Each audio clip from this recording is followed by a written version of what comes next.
If you're worried about the Biden administration's official position on Israel, that's okay.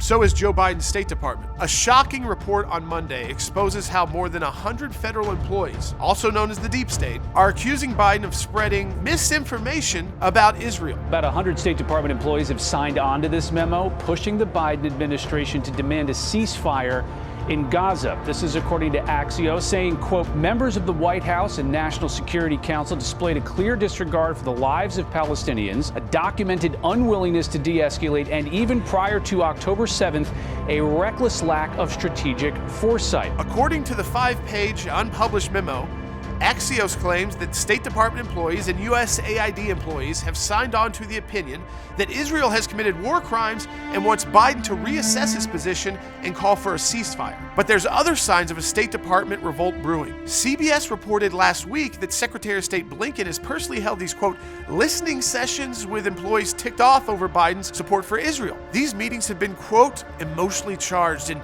standing room only. These dissent cables are a long-standing way for the tens of thousands of State Department employees to raise concerns about U.S. foreign policy. The department refuses to comment on specific cables like this one, though supports its employees using it to object. In other words, this isn't a small amount of people. This anti-Semitic infection of our federal government runs deep.